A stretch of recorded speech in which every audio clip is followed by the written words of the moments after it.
Gaur gurean, bi abeslari fin izango ditugulako, airea izpetatik, bi 10 urte beranduago itzuli dira estudiora eta hementxe dudan Eskerrak bizitza diskoa atera dute. Biba, Amaia eta Paskalin Aire.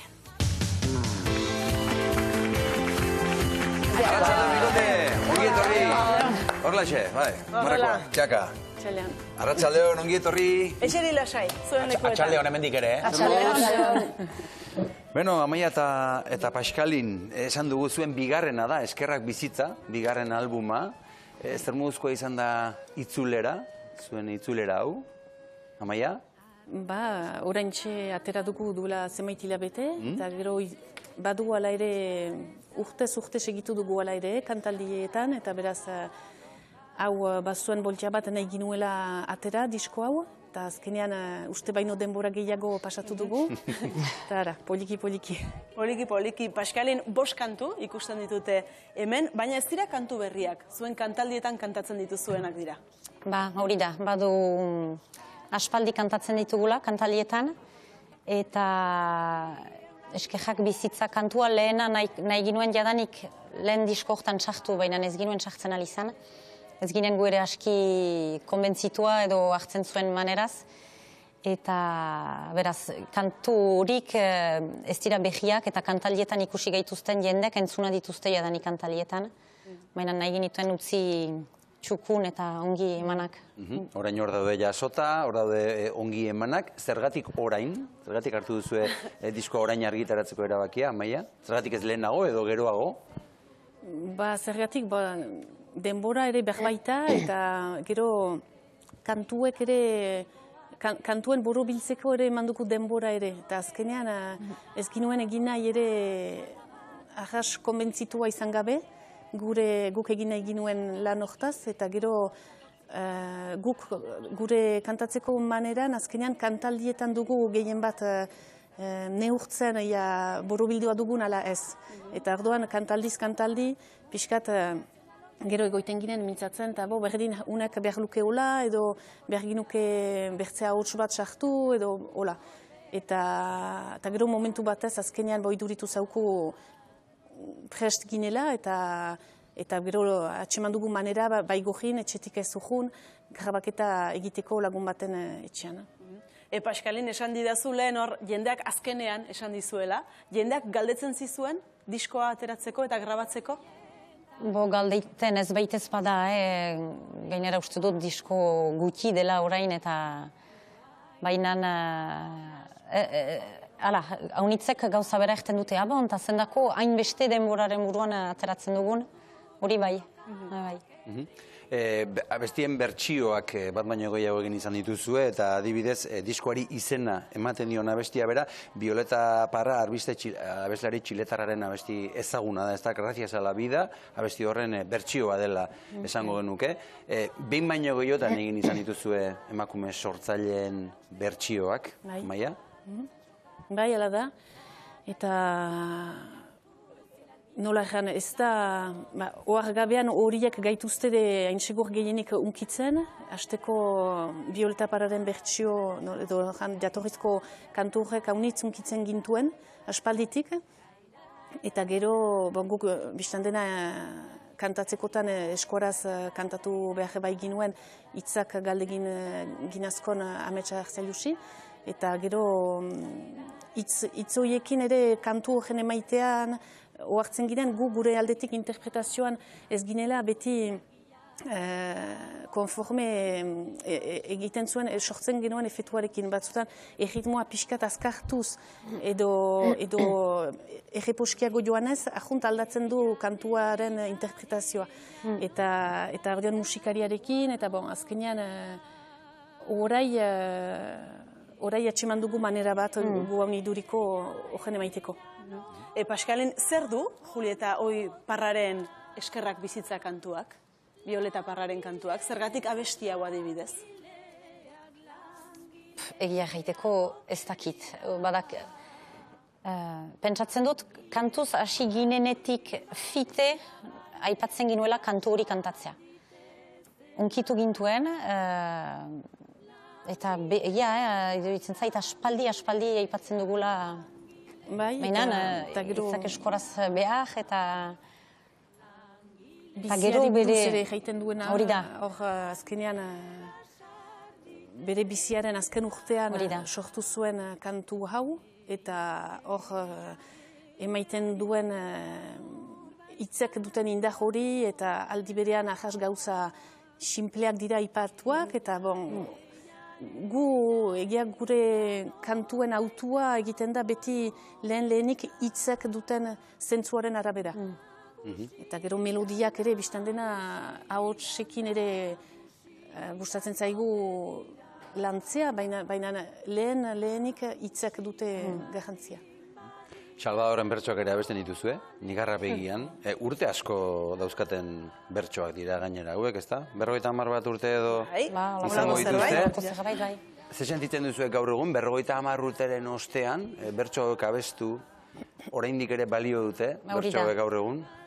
Hori da, ahi-gahia nunbait edo beldur-gahia, 50 urteren buruan, iduri luke kantu horrek atzo, edo bertso horiek iduri lukete atzo idatziak.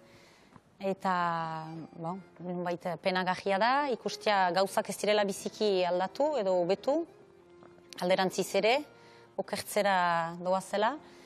Eta, hor ere, egia da, egiten ditugu, uste dut, ameka bertso direla edola, gure iduriko ez baitzen baino horrek entzenal. Bertso sorta hortan, denek dute bertso bakotsak badu bere garrantzia eta bere, baino horrek entzenal. Bai, kasu honetan Nigarra begian Euskararen egoerari buruzko bertsoak dira, orain dela 50 urte edo gehiago idatziak esan bezala. Amaia, ez da lehen aldia Salvadorren bertsoak kantatzen dituzuela, zuentzat berezia da Aitatxiren bertsoak kantatzea? Ba, biztan dena, ahun berezia da, eta txipi-txipitatik nola ezan poliki-poliki hola zautu ditugu Aitatxi Salvadorren bertsoak, eta gero behar bada, astapenean kantuz hasi ginelaik lehen gaztetan edo 21 urte inguru ginituelaik, ez ginitien baita ezpada horiek hautatzen. Eta behar bada alako alge bat edo sortzen zaukun edo beldur bat Aitatxiren bertsuen kantatzeak. Eta gero atik guai denborarekin iduritzen zauku naturala bezala horien kantatzea. Eta joitzen iz, Nigarra begian bertsoak kantatu ginituen Urepelen behin. Eta galdegin baitzaukutan horien kantatzea. Urepelen egiten da feria bat 2 urtetarik, eta hor kantatu ginituen. Eta hor erabaki ginuen horiek behar ginituela kantatu ere kantaldietan. Beraz, hola sartu ginuen gure repertorioan, prezeski senditu ginuelakotz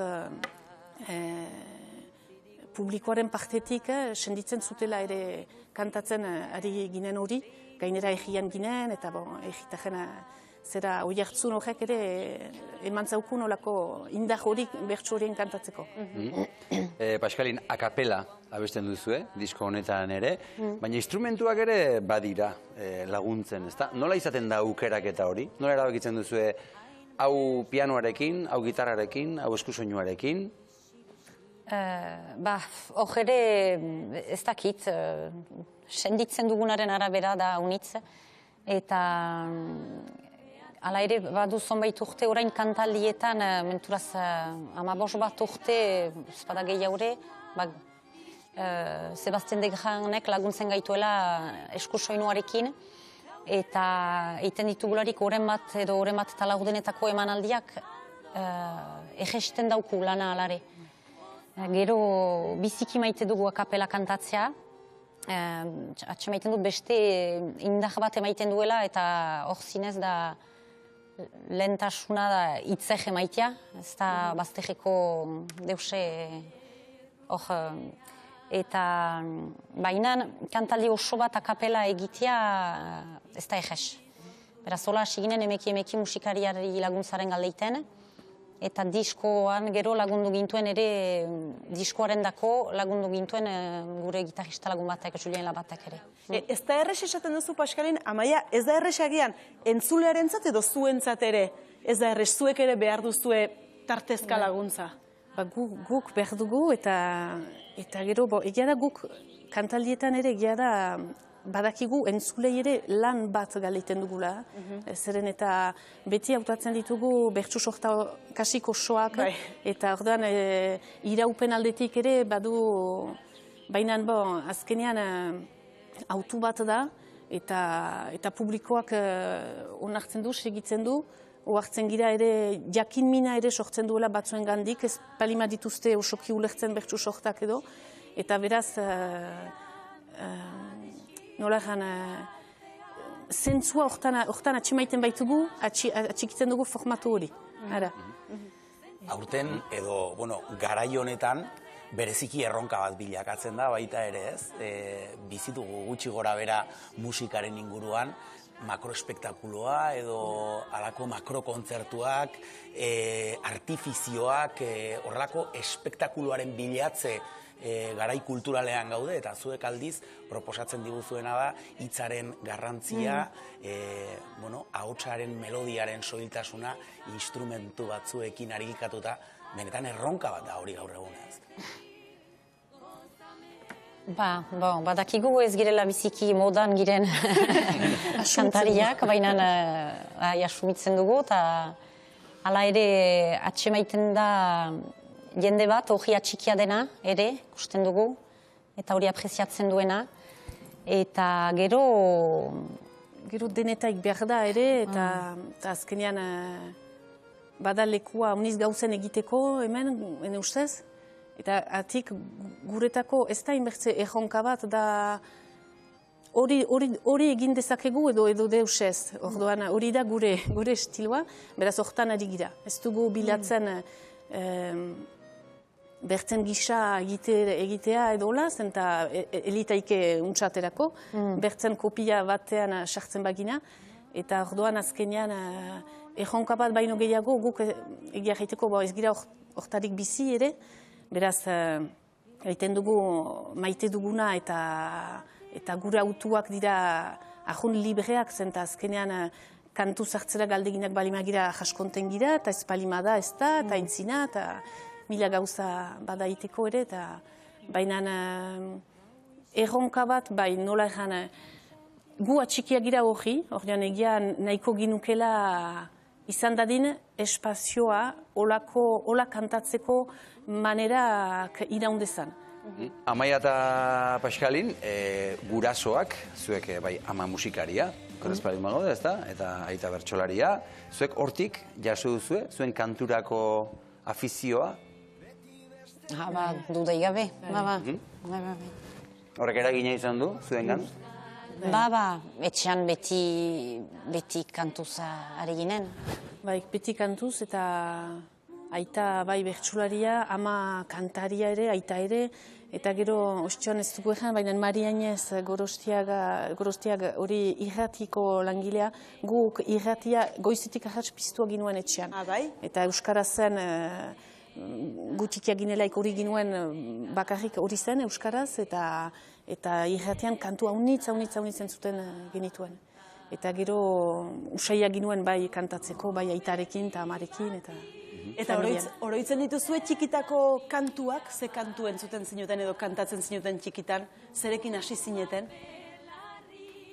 Bada, aipatzen, bada, Iruñako ferietan adibidez kantua, txikitan, adibidez. Eta gero, joiten ginen ere pastoraletara, eta horretzen iz, 3 hautsetan hasi ginen egiazki arizpe pastoralaren kantu batzuekin. Pastorala honiz gustatu zaigun, diskoa erusi, eta gero kantu horiek entzun. Eta gero beste kantu... Etxaunenak ere amaikin haunitzik hasi genituen.